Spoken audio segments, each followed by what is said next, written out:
제가 제목이 대림 시기를 잘 보내기 위한 마음가짐 이렇게 정해져 있는데요. 그래서 하여튼 이 제목에 대해서 무슨 말씀을 드릴까. 이제 그러면서 대림 시기가 보통 4주잖아요. 그래서 4주고 보니까 성탄 시기는 2주밖에 안 돼요. 사순절은 40일 준비해가지고 50일을 기뻐하는데 대림절은 4주를 준비해서 2주밖에 기뻐하지 못하는 건가? 그래서 보통은 이제 주님 세례 축일로 성탄 시기가 끝나는데 그게 25일 날 시작되면 성탄 시기가 그렇게 해서 일주일, 연초에 일주일 해가지고 딱 2주 정도 이렇게 지속이 됩니다. 그리고 거기다가 또 송년, 연말, 연시 이런 게 끼니까 성탄이 딱 시작이 되면 벌써 이 연말 연시 분위기에 성탄절은 어디로 가버리고 그 분위기에 그냥 묻혀버리는 게 아닌가. 그러니까 그런 점에서 그 대림절 이 4주간이 사실은 더 성탄절 같다. 왜냐하면 캐롤도 지금 나오고 성탄이 딱 지나면은 캐롤이 뭔가 이렇게 좀 시간이 한참 지난 듯한 그런 생각이 들더라고요. 잘 나오지도 않고. 그리고 그 유럽 같은 데 보면은 그 크리스마스 마켓 이런 거 있잖아요. 성탄절 그 시장. 그런데도 대림절 동안에만 그 시장을 문을 열고 정작 이제 12월 한 23일쯤 되면은 이제 끝납니다. 그래서 성탄 시장인데 성탄절에는 없어요. 그런 걸 보면서 오히려 성탄을 준비하고 묵상하는 이 시기, 대림 시기가 성탄의 기쁨을 더 본격적으로 느끼는 그 성탄절 이후보다도 더 그 성탄의 신비를 생각할 수 있는 시기가 아닌가, 더 소중하게 느껴집니다.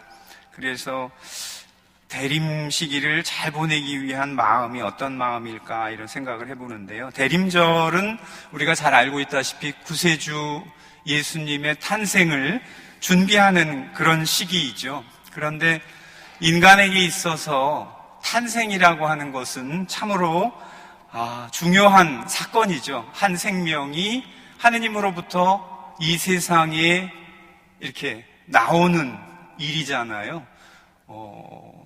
나라는 존재가 온 우주를 통틀어서 나밖에 없다는 점에서 나 한 사람의 탄생은 우주적인 사건이죠.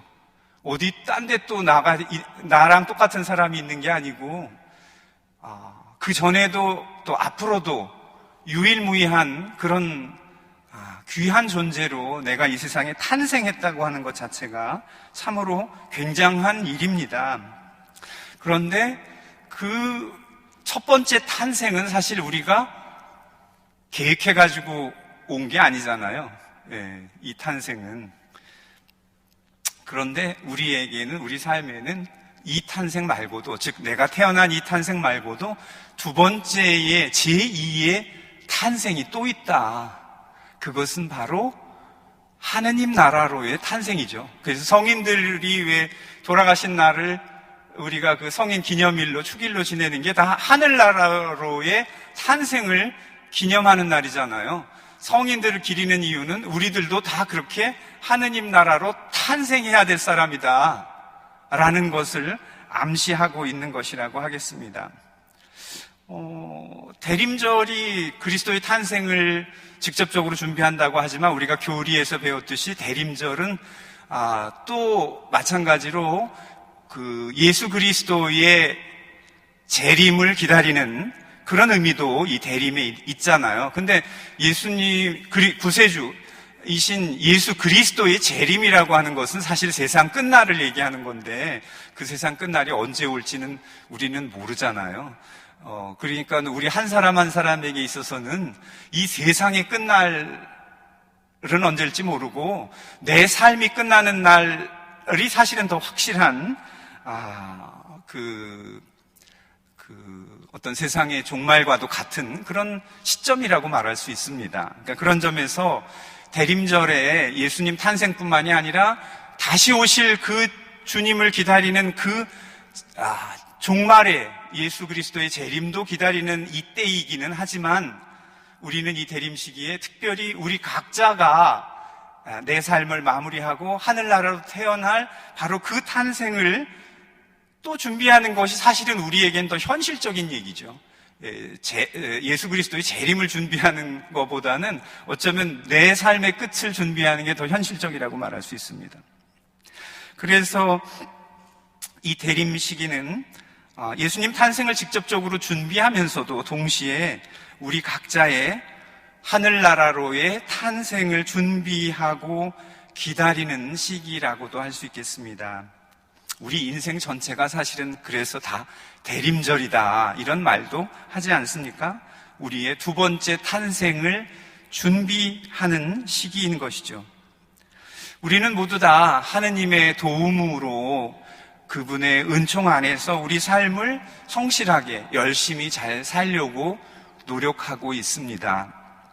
그렇게 잘 살면 우리에게 주어질, 우리를 기다리고 있는 나의 그 두 번째 탄생은 분명히 잘 될 것이다.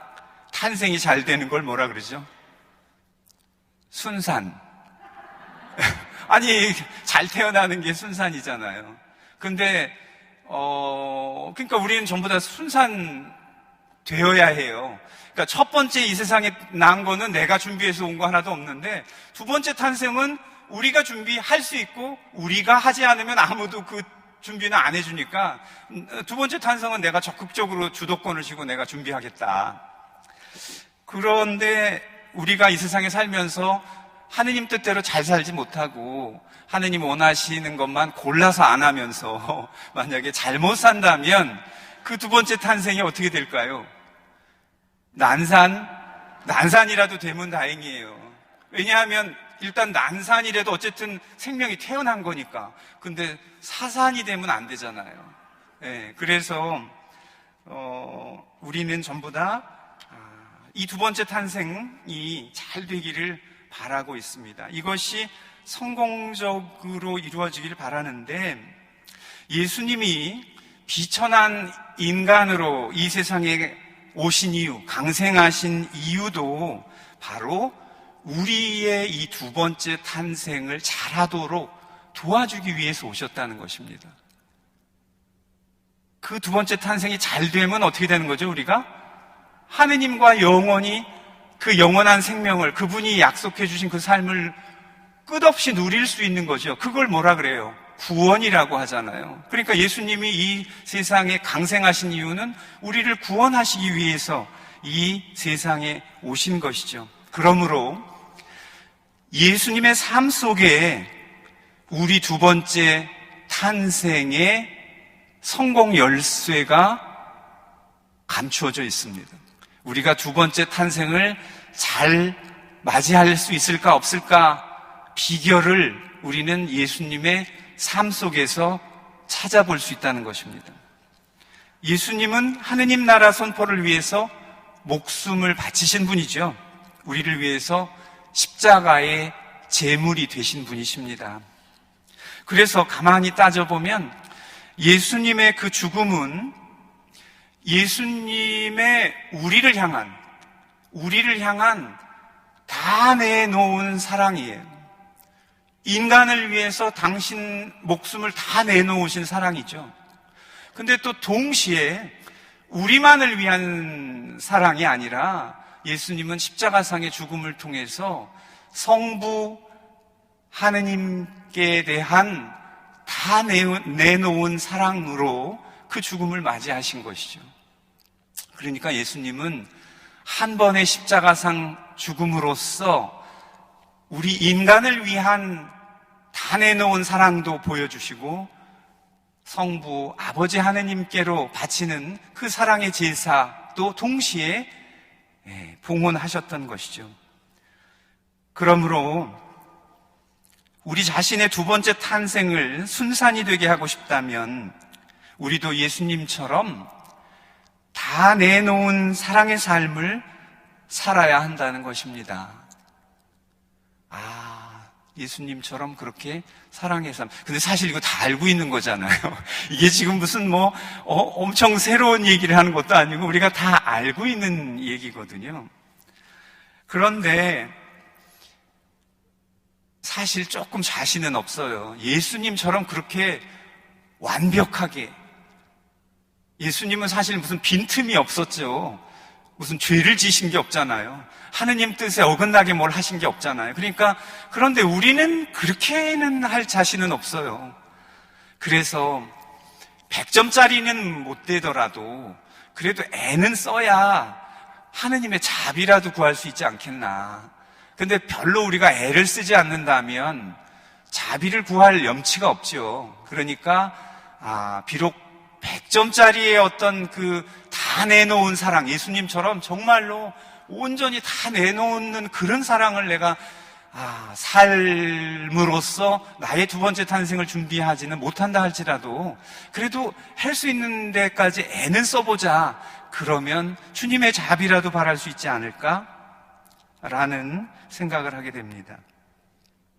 예수님도 인간을 향한 사랑과 하느님을 향한 사랑을 한 번에 십자가 희생제사로 완성하신 것처럼 우리도 마찬가지입니다. 우리도 이게 따로따로가 아니라 그러니까는 무슨 사람 사랑하는 거 따로, 하느님 사랑 따로. 이거 어디서 많이 듣던 얘기인데 어디서 들었죠? 복음에 나오잖아요. 예수님이 특별히 그걸 아주 극적으로 설명해 주신 부분이 마태오복음 25장의 최후 심판 때에 나오는 얘기죠. 너희가 여기 있는 가장 보잘것없는 이들 하나에게 해준 것이 나에게 해준 것이고 그들에게 해주지 않은 것이 나에게 해주지 않은 것이다. 즉, 이웃 사랑과 하느님 사랑을 하나로 동일시 하시면서 이거를 따로따로 하라 그러면은 너무 숙제가 많아서 우리가 엄두를 못 내니까 이게 딴 게 아니다, 하나다. 그러니까 한 번 숙제 잘하면 둘이 다 해결이 되는 거라고 알려주신 것이죠. 그래서 제가 14분이 됐네요. 이게 시계를 봐가면서 해야 되니까. 사실 오늘 제가 여러분에게 드릴 말씀이 긴 얘기는 아니고요. 그냥 딱 두 가지입니다.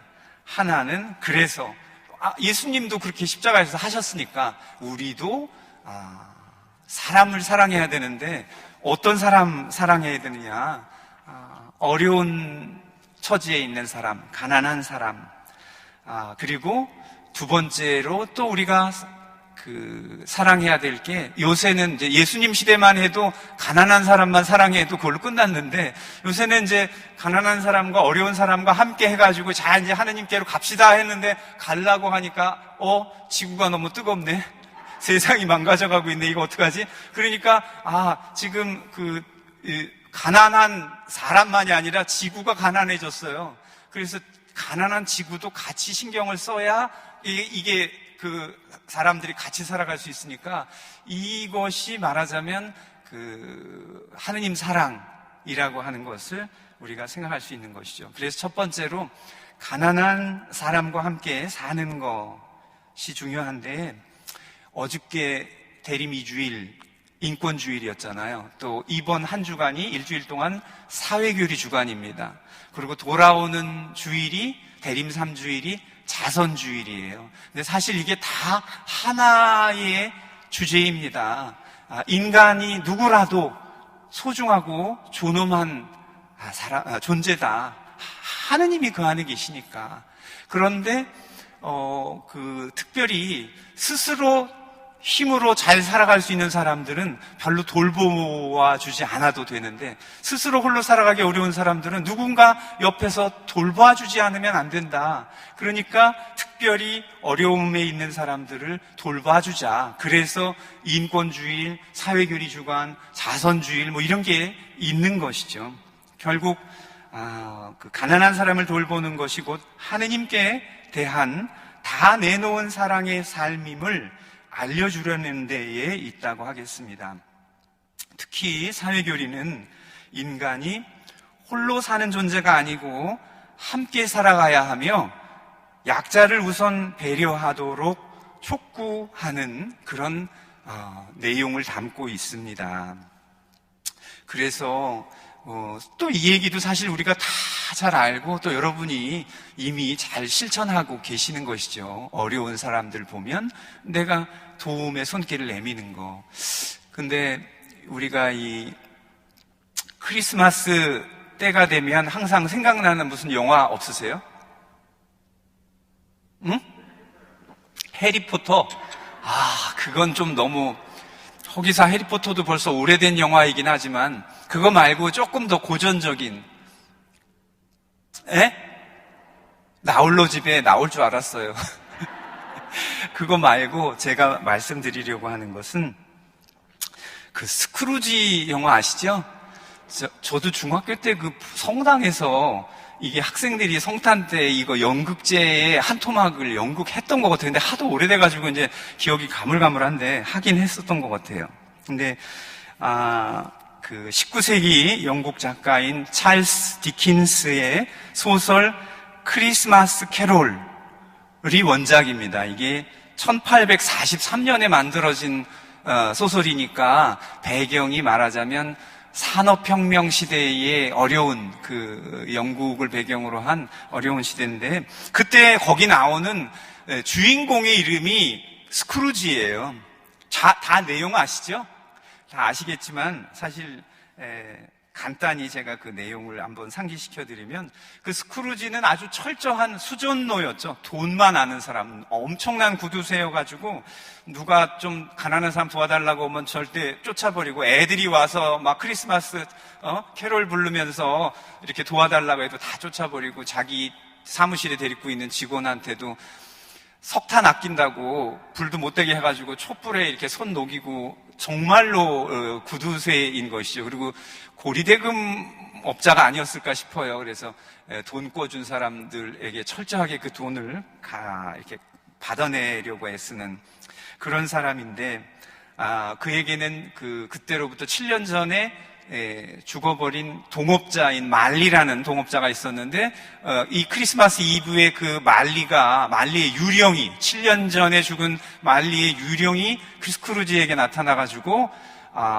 이 쇠사슬에 감겨있는 나를 봐라. 너 쇠사슬은 더 무겁다 하면서, 너에게 3명의 유령이 찾아올 거라고 미리 얘기를 해주고 갑니다. 근데 그 3명의 유령이 스크루지의 과거의 유령, 현재의 유령, 미래의 유령인데 저는 그걸 보면서 유령이라기보다는 저에게는 천사인 것 같아요. 천사가 나타나서 그 스크루지의 과거의 모습을 보여주는 거예요. 어렸을 때부터 아주 정말 순수한 그런 스크루지가 커가면서 점점 이렇게 어떤 그 자기의 성공이나 돈이나 이런 거에 노예가 돼가지고 사랑하는 여인도 돈 때문에 결국은 다 차버리고, 스크루지는 그래서 영감이 될 때까지 그냥 혼자 사는 사람, 오로지 돈만 알면서 사는 사람이었던 거죠. 과거의 모습을 보여주니까 스크루지가 그 옛날 생각을 하면서 내가 그때는 정말 저랬는데 막 뭉클하는 거예요. 또 현재의 유령이 현재의 모습을 보여주는 거예요. 현재의 모습은 뭐였냐면 그 24일 날 크리스마스 이브 때까지도 그 자기 사무실에 데리고 있는 그 직원을 아주 그냥 가혹하게 월급도 조금밖에 안 주면서, 그리고 그 나몰라라, 그 사람의 처지를 나몰라라 하고, 조카가 그 누이 아들이 조카가 있었는데 조카가 와서 성탄 축하한다고 하니까 성탄은 무슨 밥 먹여주냐, 돈 만드는 거다. 그거는 성탄절은 다 쓸데없이 돈만 잡아먹는 그런 거 다 소용이 없다. 성탄 인사도 안 받고, 조카가 성탄절에 밥 먹으러 오라고 초대하니까 가지도 않겠다 그러고, 어쨌든 막 박대해서 쫓아버렸는데, 그 현재의 유령이 그 조카 집에 데리고 가는 거예요. 그러니까 조카가 우리 삼촌을 위해서 건배하고 이렇게 자기는 조카에게 그렇게 해주지 않았는데 조카가 그런 마음으로 자기를 받아주는 걸 보죠. 또 자기가 데리고 있는 직원 집에 갔는데 너무 가난해가지고 크리스마스 칠면조로 식구들이 밥을 먹어, 이게 저녁 만찬을 해야 되는데 칠면조 대신에 거위 요만한 거 하나 놓고서는 그거를 자기에게 월급을 준 사장님 스크루지를 위해서 감사하다고 건배를 하자고, 스크루지가 그걸 보고 너무나 이게 반성이 되는 거예요. 사실 소설 같죠? 현실에서는 그걸 봐도 아마 어쩌면 안 그럴런지도 모르는데, 그리고 미래의 유령이 이제 자기의 미래 모습으로 데리고 가는데, 사람들이 너무나 스크루지를 다 칭송하는 거예요. 집 앞에 모여가지고 웬일인가 했더니 스크루지가 죽었다고, 이제 돈 안 갚아도 된다고 사람들이 너무 좋아하는 거예요. 그리고 사람들이 스크루지 집에 있던 모든 돈 될 만한 거 갖다가 다 파는 거예요. 이제 이 사람은 아무도 딸린 사람도 없고 찾아오는 사람도 없고 하니 이렇게라도 우리가 좋은 데 쓰겠다고. 그 모습을 보면서 이제 스크루지가 완전히 그날 밤에 이렇게 참 어린 시절에 이거를 보면서 이런 얘기 저도 동화책에서 읽어봤던 것 같아요. 근데 다시 봐도 참 느낌이 있는 그런 것이 아닐까. 책 보긴 뭐 하시면 유튜브에 옛날 무슨 60년대, 70년대에 만들었던 스크루지 영화도 있고 80년대 만들었던 스크루지 영화도 있고 무슨 만화 영화도 있고 다양하게 많이 있더라고요. 한번 보셔도 좋을 것 같아요. 근데 제가 거기서 드리고 싶은 말씀은 스크루지의 변화입니다. 스크루지는 잠에서 깬 뒤에 자기에게 아직 시간이 있다는 것을 생각하고 엄청 기뻐하고 행복하게 돼요. 왜냐하면 자기 미래 모습을 봤거든요. 내가 이렇게 죽으면 어떻게 될 거라는 거를 봤기 때문에 잠에서 깨어나서 오늘 며칠이야 했더니 아직 25일이래요. 그러니까 너무 기뻐가지고 칠면조 큰 거 하나 사가지고서는 자기 직원 집에 선물 잔뜩 사가지고 가가지고 이렇게 변화된 모습을 보여줍니다. 조카에게도 가가지고 내가 그동안 너무 야박했다, 내가 너무 그랬다 그러면서 같이 식사에도 가고. 참 우리가 가족끼리도 이런저런 이유로 서로 왕래하지 않고 외면하고 살고 이것저것 따져가면서 마음의 문을 닫고 사는 경우가 얼마나 많은가. 너는 이 스크루지의 하나밖에 없는 조카인데 그 조카도 그렇게 문 닫아버리고 살던 스크루지가 그렇게 바뀐 모습이 굉장히 인상적이었고요. 또 자기가 데리고 있는 직원에게 정말 그런 선물을 사가지고 가서, 그리고 실제로 이제 앞으로 주급을 2배로 올려주겠다. 그리고 너의 장애인 아들을 내가 치료할 수 있도록 도와주겠다. 그전에는 상상도 할 수 없는 그런 모습으로 스크루지가 바뀐 것이죠. 그리고 세상 사람들에게 나에게 빚진 사람들을 안 갚아도 된다. 다 탕감해 주는 거예요. 어떻게 보면 소설에서나 있을 법한 얘기지만, 그러나 거기서 스크루지라는 사람이 그날 밤의 유령을 통해서 변화 이전과 이후의 모습이 너무 달라지니까 어떻게 사람이 저렇게 변할 수 있지? 근데 그 이전에는 정말 돈만 알던 사람이 그 이후에는 너무 행복해 하는 거예요. 얼굴에 웃음이 하나도 없던 사람이 어떻게 저렇게 행복할 수 있을까?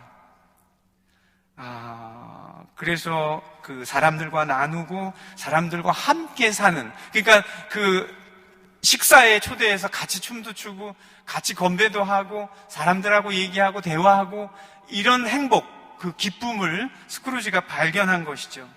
그런 변화된 모습이 굉장히 이렇게 인상적입니다.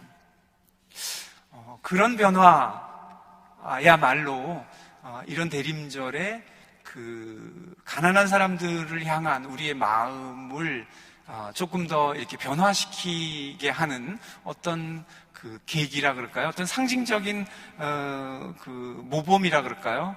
스크루지의 모습을 보면서 우리도 한번 그런 생각을 해볼 수 있겠다 싶습니다. 지난 여름 60대 어머니와 40대 2 딸이 살기가 너무 힘들다고 세상을 등진 수원 세 모녀 사건이 있었잖아요. 다 이렇게 병으로 투병 중이었는데 의료보험을 오랫동안 연체해서 결국은 이제 그런 비극을 맞이하게 됐는데, 장례조차도 아무도 나서는 사람이 없어서 수원시에서 공영장례를 치러줬죠. 이 수원 세모녀처럼 월 5만 원 이하의 건강보험료를 6개월 이상 체납한 경우가 73만 3천 가구라고 합니다. 이게 올 6월 통계인데요. 주변에 이런 위기 가정이 그만큼 많다는 것이죠. 지난 11월 말에 그 신촌, 우리 서울 시내 신촌 원룸에서 또 모녀가 똑같은 그런 그 불행을 맞이했었습니다. 그래서 그것도 또 신촌 원룸에서, 근데 왜 그 송파 세모녀도 그렇고 왜 전부 다 모녀만 이렇게 이런 일이 벌어지는지는 저도 잘 모르겠는데, 하여튼 굉장히 이제 알려진 거가 그 정도일 거라고 생각이 듭니다. 꼭 그런 분들만 계신 건 아니겠지만, 이처럼 이런 그 주변에 위기 가정이 많다는 것을 생각하게 되고, 또 우리 주변에 어려운 사람들로 그 보호 종료 아동이라 그랬죠, 옛날에. 요새는 이제 자립준비 청년이라고 하는데, 이렇게 보호 시설, 이제 고아원 보통 그렇게 얘기하죠. 그런데 있다가 혹은 위탁 가정의 보호를 받다가 만 18세가 되면 이제 보호가 종료되기 때문에 홀로 살도록 내보내지는데, 이 사람들이 홀로 살면서 너무 외롭고 사람도 없고 그러니까 이제 또 그냥 비극적인 최후를 맞는 경우들이 많고, 올해도 올 여름에 2건이나 그런 일이 뉴스에 이렇게 나왔었죠. 다행히도 내년부터는 만 24세까지 보호기간이 연장되어서 조금 더 어떤 그 기회가 늘어났다고는 하는데, 그만큼 우리 주변에 그런 청년들의 어떤 아픔도 있다고 하는 것을 생각하게 됩니다. 또 다른 분들은 이제 북한 이탈 주민들을 들 수 있습니다. 2021년 말 누적된 북한 이탈 주민이 33만여 명 정도 된다 그래요. 우리 남한에 살고 있는.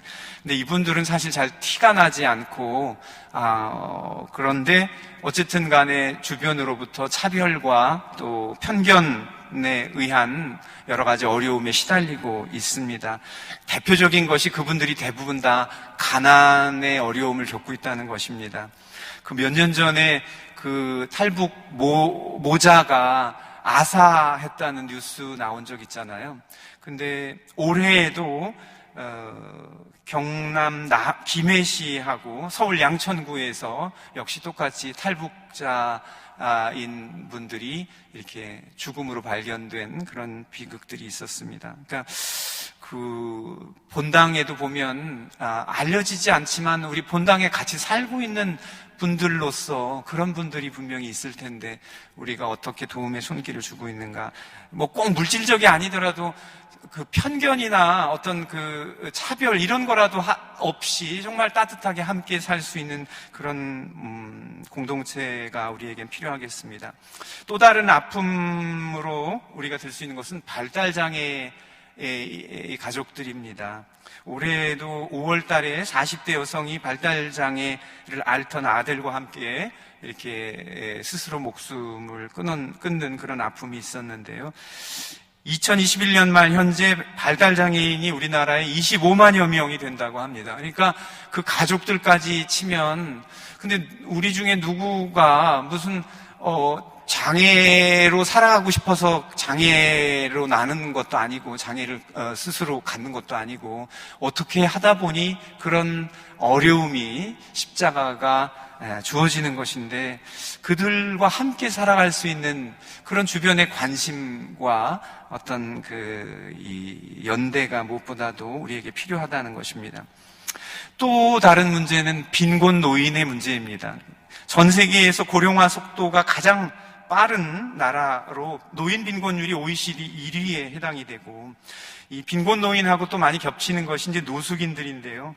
보건복지부가 2021년도 노숙인으로 8,900여 명을 이렇게 통계로 잡고 있습니다. 실제로 거리에 노숙하는 사람이 15,000여 명이고 시설에 있는 노숙인이 7,000여 명이다. 근데 이게 시설에 있으면 노숙인 아니지 않나요? 근데 그게 아니라 시설은 어차피 들락달락합니다.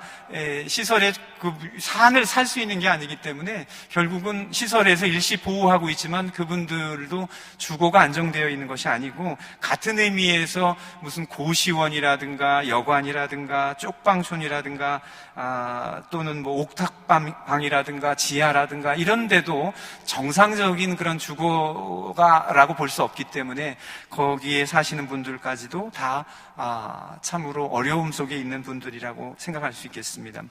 이주 노동자도 빼놓을 수가 없는데 2020년에 그 비닐하우스에서 겨울에 이렇게 동사했죠. 물론 그 병이 지병이 있었다 하더라도 어쨌든 캄보디아에서 온 속행이라는 노동자의 죽음을 기억하고 있는데 이미 우리나라는 이주 노동자의 도움 없이는 어촌에서도 그렇고 농촌에서도 그렇고 도시 근교의 이런 공업단지에서도 그렇고 나라가 돌아가지 어려울 정도로 이주 노동자들의 도움 속에서 우리가 살고 있는데 그들의 문제에 얼마만큼 우리가 관심을 갖는가가 또 숙제가 될 수 있겠습니다.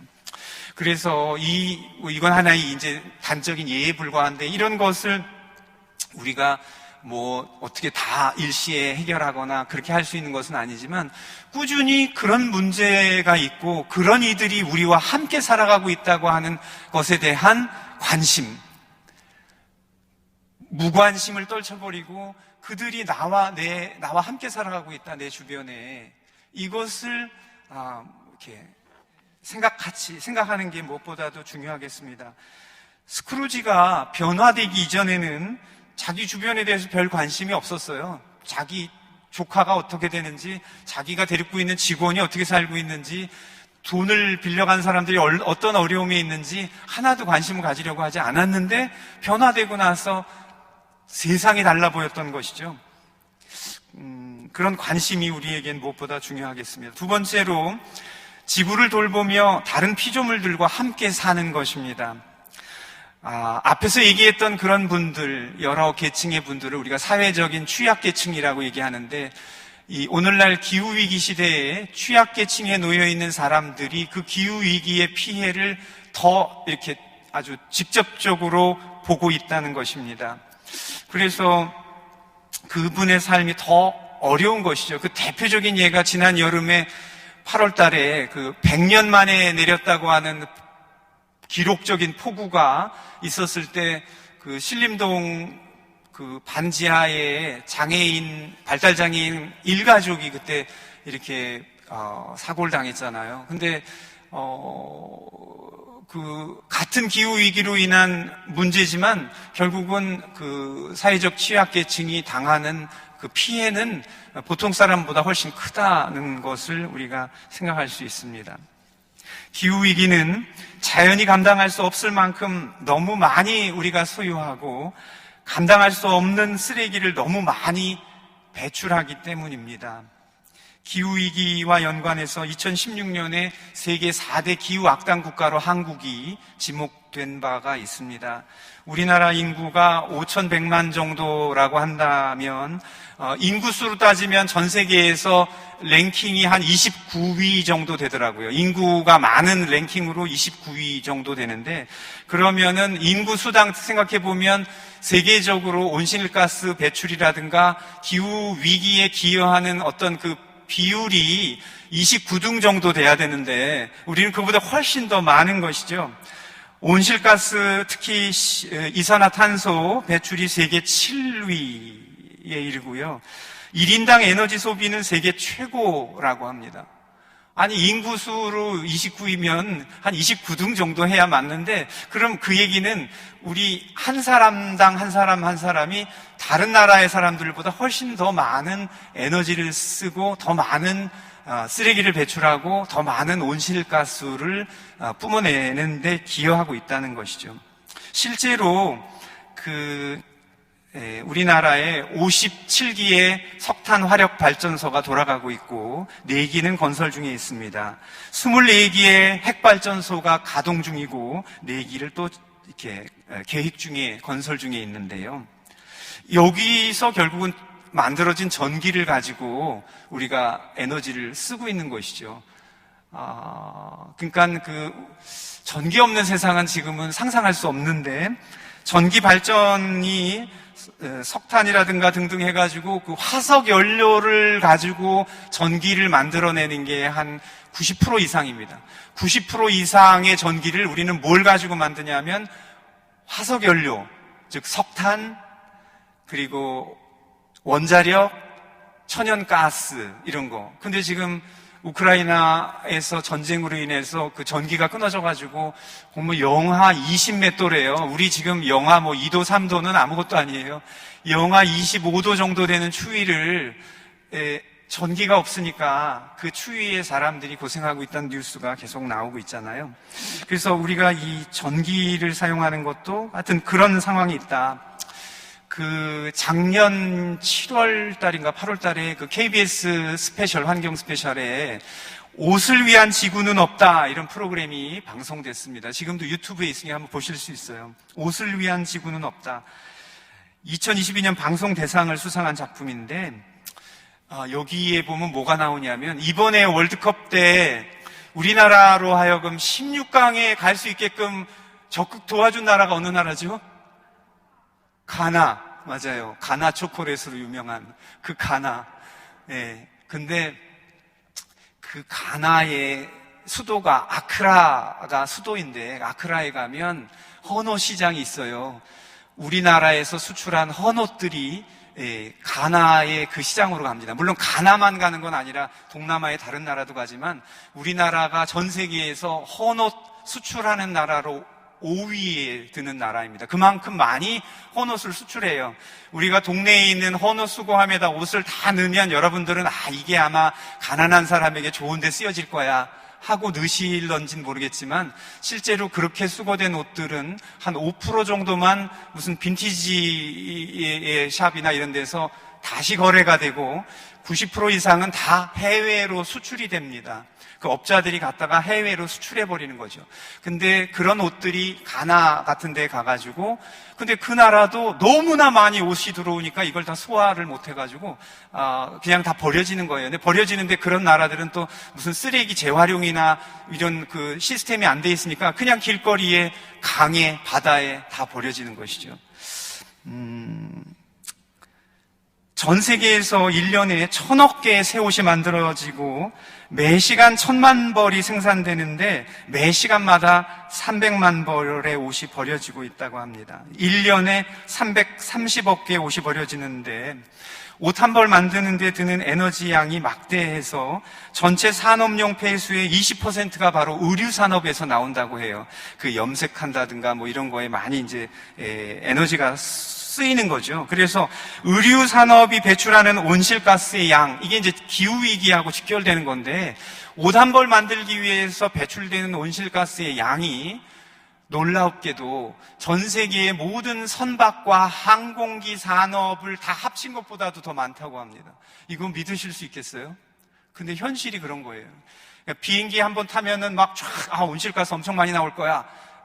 그러니까 새 옷이나 사 입어야지. 근데 실제로 의류 산업이 배출하는 온실가스가 전 세계의 모든 선박과 그 항공 산업을 합친 것보다도 더 많다는 것입니다. 그래서 필요 이상으로 너무 많이 사고, 너무 많이 갖고, 너무 많이 쉽게 버리는 우리의 어떤 습관이 사실은 문제라는 것을 생각하게 됩니다. 변화하기 이전의 스크루지라면 지구의 아픔에 무관심할 것입니다. 근데 우리도 이런 지구의 아픔에 대해서 눈뜰 필요가 있는 것이죠. 프란치스코 교황님이 많이 호소를 하지만 소용이 없는 것 같아요. 2015년에 그 잘 알려진 회칙 찬미받으소서가 2015년에 나왔어요. 6월 달에 반포가 됐는데 그 영향으로 그해 파리 기후 협정이 맺어지면서 그 2050년까지 탄소 배출을 제로로 하자는 어떤 이 약속이 됐고, 그리고 2030년까지 탄소를 이렇게 실질적으로 저감하기 위한 각국의 노력이 의무로서 이렇게 협정이 맺어졌던 것이죠. 그런 효과가 있었는데 교황님께서도 그래서 매년 9월 1일을 피조물 보호를 위한 기도의 날로 제정하시고 그해 10월 4일까지를 창조의 시기로 보내고 있습니다. 그러니까 9월 1일 하루만이 아니라 10월 4일 프란치스코 아시시의 프란치스코 성인 축일까지 창조를 특별히 기억하자. 그리고 2020년에 찬미받으소서 반포 5주년이 되는 해에 1년 동안 특별 기념의 해를 선포하셨습니다. 그래서 1년 동안 우리가 그 기념의 해를 되새기면서 매년 교황님이 5월 24일 날 그 찬미받으소서 회칙을 인준하셨는데 그날을 기념해서 전후로 일주일 동안 찬미받으소서 주간을 보내고 있습니다.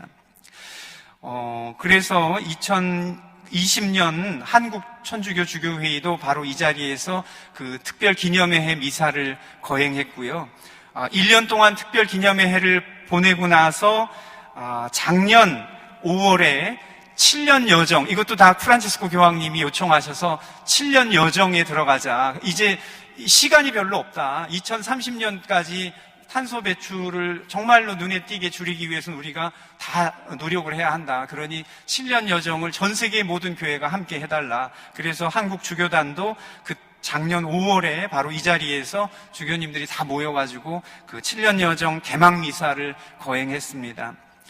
이런저런 많은 노력들이 있는데 여러분은 어떠신가요? 이 7년 여정 혹은 찬미받으소서 특별의 어떤 그 기념의 해 매년 나오는 어떤 담화문 생각 별로 안 네. 지금 우리가 7년 여정을 보내고 있다는 건 혹시 알고 계시나요? 네. 근데 교황님이 이렇게 요청하시고 또, 우리 한국교회에서도 많이 같이 동참을 호소하고 그러는데 별로, 우리는 별로 안 움직이는 것 같아요. 그러니까 지구 살리는 문제에 있어서는 또 병든 지구에 대한 관심에 있어서는 우리는 여전히 무관심 속에 있는 것이 아닌가. 그 변화되기 이전의 스크루지 같은 모습으로 있는 것이 아닌가 이런 생각이 듭니다. 마테오복음 8장 23절에서 27절의 말씀을 한번 읽어보겠습니다.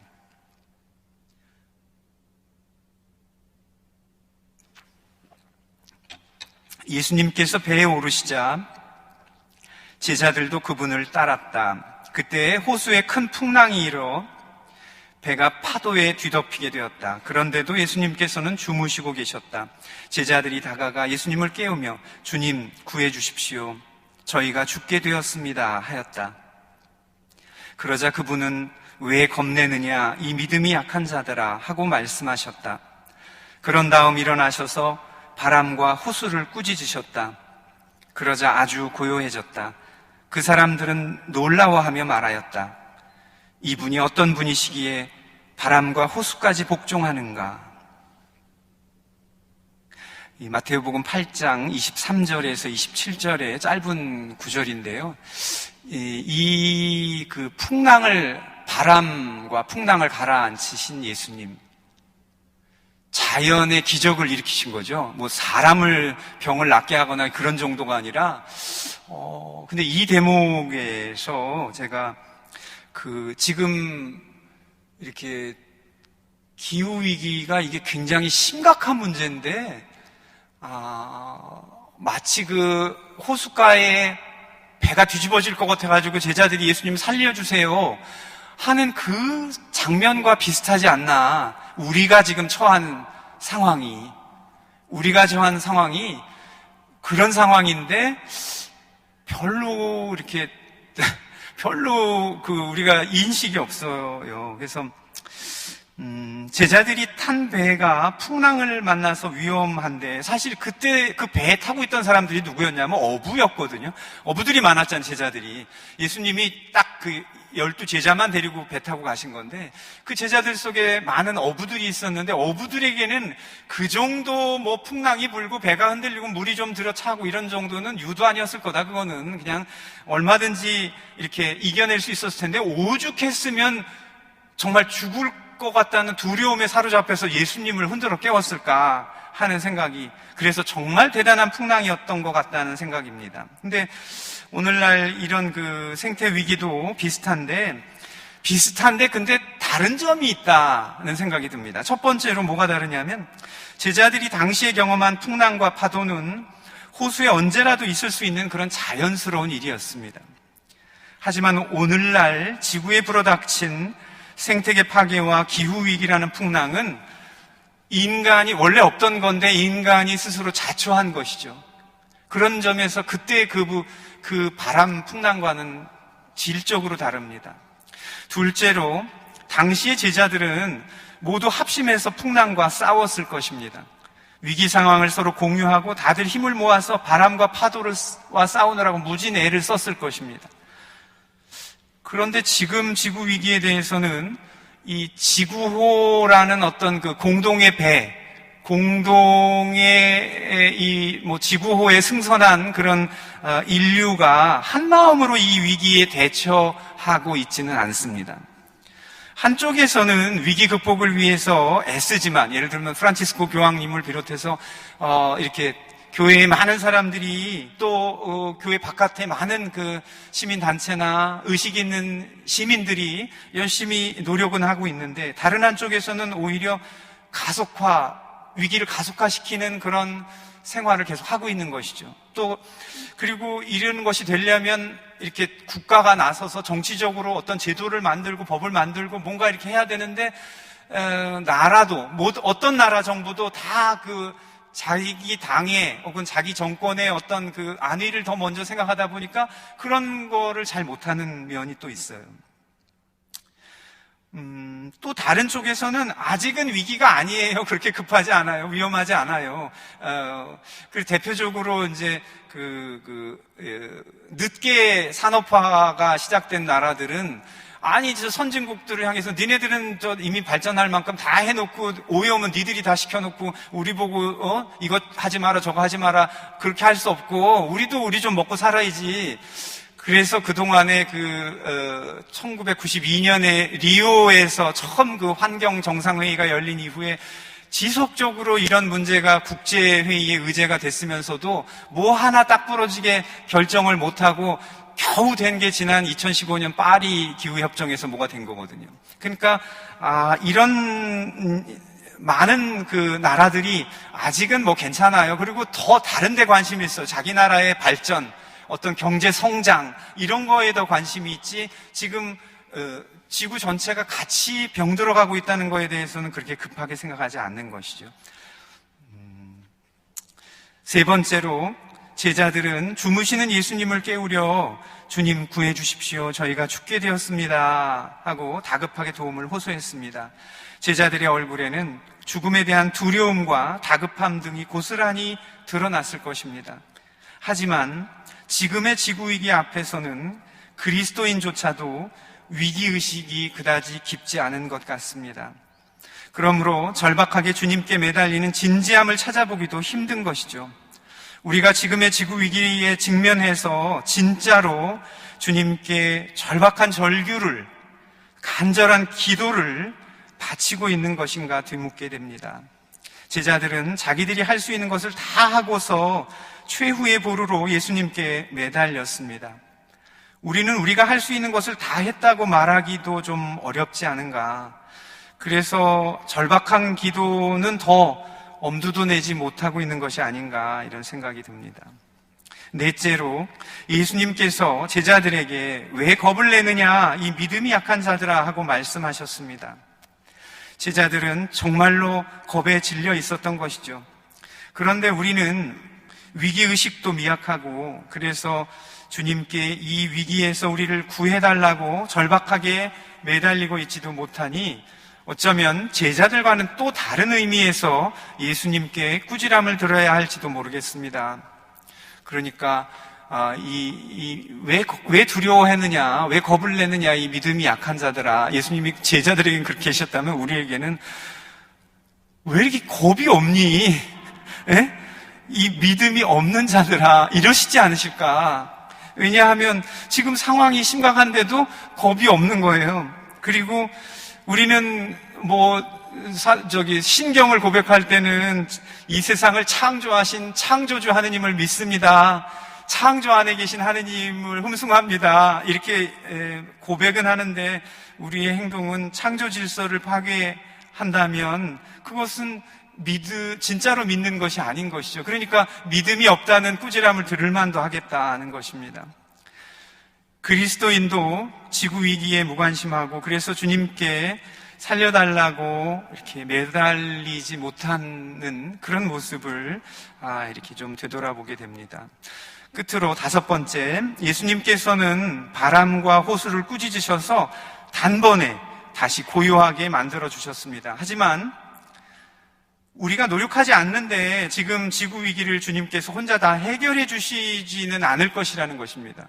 우리는 손가락 하나 까딱 안 하는데, 주님, 지구 그 기온이 자꾸 올라간대요. 이거 좀 해결해 주세요. 라고 할 수는 없는 거잖아요. 지구호에 승선한 인류가 한마음으로 위기 해결을 위해 노력한다면, 그리고 적어도 하느님을 창조주로 고백하는 그리스도인들이 최선을 다한다면, 그 창세기에 나오는 그 소돔과 고모라를 두고 하느님과 협상에 나섰던 아브라함의 그 심정으로, 그 기억하시죠?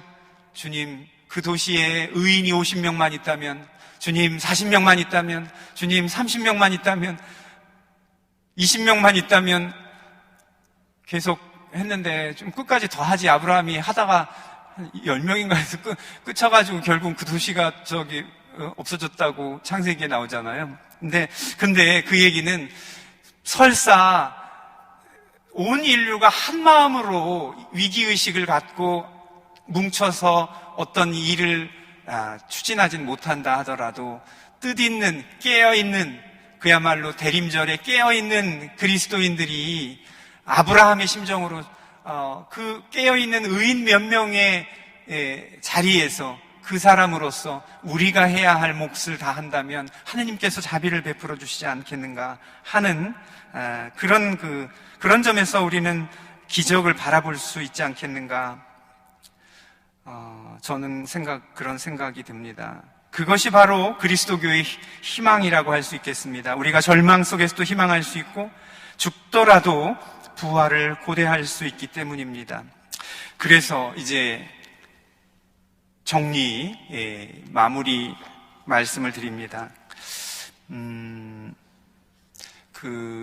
결국은 이제 대림이 우리 탄생, 두 번째 탄생을 잘 준비하는데 예수님의 삶 속에 그 키가 있다고 했잖아요. 예수님은 하느님 아버지와 인간을 위해서 다 내놓은 사랑을 하셨다. 그러니까 우리도 결국은 하느님과 이웃을 위해서 다 내놓은 사랑을 해야 되는데 하느님께는 따로 안 해도 된다. 이웃에 대한, 근데 그 이웃이 지금 힘들어하는 사람들과 병들어 있는 지구다는 말씀을 드렸어요. 근데 힘들어하는 이웃과 아파하는 지구와 손을 잡기 위해서는 하느님께 기도하지 않으면 안 되잖아요. 또 그 사람들과 손을 잡다 보면 기도가 저절로 될 수밖에 또 없어요. 그러니까 사실 이게 기도하지 마십시오, 하느님 생각 안 해도 됩니다, 이것만 열심히 하면 됩니다가 아니라 이거를 잘하기 위해서라도 하느님께로 우리가 향하지 않을 수가 없습니다. 그런 면에서 말하자면 그 손을 잡는다는 것은 결국 연대하는 거잖아요. 근데 그 연대를 위한 첫 번째 방법이 기도라고 하는 것입니다. 일상의 우리 수고와 고통을 하느님께, 각자의 어떤 일상의 수고도 하느님께 봉헌하면서 힘들어하는 사람, 힘들어하는 피조물들을 우리가 하느님께 봉헌할 수 있겠습니다. 또 손을 잡는 연대라고 하는 것은 기도만으로서가 아니라 실제로 내가 그들에게 사랑을 베풀어야 한다. 그걸 우리가 자선이라고 말하잖아요. 그래서 그때 자선을 위해서는 내가 많다고 무조건 줄 수 있는 게 아니라 결국은 내 거를 조금 줄이고 절제하고 나눔으로써 이것이 가능합니다. 그리고 특별히 이 기후위기 시대에 우리가 무조건 다 갖는 것이 아니라 필요한 만큼만 이렇게 갖는 그런 생활 양식을 유지하는 것이 참으로 자선의 어떤 다른 모습이다. 무조건 누구에게인가 뭔가 이렇게 나눠주는 것만이 자선이 아니라 그 자선을 위해서 실제로 내가 이렇게 주변에 내 신변 정리를 해서 불필요한 것들을 갖지 않도록 그것이 결국은 에너지 소비를 줄이고 지구를 돕는 길이 되기 때문에 그런 것이죠. 그리고 끝으로 이 손을 잡는 이 연대라고 하는 것은 단식의 모습으로도 표현될 수 있다. 즉 아까 그 자선을 위해서는 사실 뭔가 절제하기 위해서 내가 뭔가를 줄이고 삼가하는 그런 단식의 모습으로도 우리가 연대할 수 있다는 것입니다. 근데 특별히 물론 사순절에 또는 물론 대림절에도 우리가 이제 돌아오는 자선주일날 2차 헌금하는 게 특별히 어려운 이들을 위해서 그대로 이제 이렇게 쓰여지는 그런 취지의 2차 헌금도 있습니다만, 자선을 위한 단식. 그래서 특히 이 지구 위기 시대에는 에너지 단식, 탄소 배출을 줄이기 위한 노력, 이런 것도 단식에 들어가는 것이죠. 그래서 아까 왜 우리가 전부 100점짜리 삶은 못 살아도 하느님 자비를 바라려면 뭔가 애를 써야 될 거 아니냐. 그래서 저 두 번째 탄생 맞이할 때 하느님 제가 이렇게 애썼어요. 그래서 그 에너지 단식한 거 종이에다 적어놓으면 그건 바로 하느님께 보고가 되니까 열심히 그런 거 기록해가지고 해보면 어떨까. 그래서 이 세 가지를 제가 말씀드렸는데 어디서 많이 듣던 거죠. 기도, 자선, 단식. 사순절이 많이 듣던 건데 기도, 자선, 단식. 기자단입니다. 기자단. 하늘나라 들어가기 위한 하늘나라 출입기자단. 그걸로 기자단으로 기억하세요. 어려운 이들과 손잡기 위해서 기도와 자선과 단식. 근데 전통적인 의미의 뭔가 이렇게 그냥 물질적인 이런 것만이 아니라 이 시대의 에너지 단식이나 에너지 절제도 여기에 우리가 생각해 볼 수 있다는 것입니다. 이런 측면에서 이런 연대를 신자들끼리 모여가지고 함께 기도하고 함께 이렇게 으쌰으쌰하는 해보자, 창조 질서를 위해서 기도하고 그런 활동을 하자라고 시작한 것이 사도직 활동인 하늘 땅 물벗이거든요. 들어보셨어요? 들어보셨어요. 근데 최근에 인천교구의 주한일동 성당인가 제 신문에서 봤는데 주한일동 성당에서 한 본당에서 하늘 땅 물벗 단체가 3개가 동시에 시작했더라고요. 그래서 이건 진짜 제가 그렇게 바라던 바인데 한 본당에 프레시디움 몇십 개씩 있잖아요. 마찬가지로 이 생태 사도직 활동을 위한 얼마든지 그것이 꾸려질 수 있는데, 그러면서 이제 아쉬움이 드는 게 명동 성당에도 좀 이게 주교자 성당인데 하늘 땅 물벗 하나 정도는 있어야 되지 좀 면이 쓰지 않을까 하는 생각이 드는데, 명동 성당에도 그런 기쁜 소식이 빨리 오기를 저도 기도하겠습니다. 형제자매 여러분, 우리의 두 번째 탄생을 잘 준비하기 위해서 아직 우리에게 시간이 주어져 있는 동안 우는 이들과 함께하고 우는 지구와 함께하기 위한 구체적인 기도, 자선, 단식의 실천에 나섭시다. 대림 시기는 내가 그런 일에 얼마나 가까이 있는지 아니면 아주 멀리 있는지를 살펴보고 스크루지처럼 회개를 행동으로 보이며 스스로 기뻐하고 행복을 되찾는 시기입니다. 그런 축복이 2022년 대림 시기에 여러분께도 가득하시기를 빌겠습니다.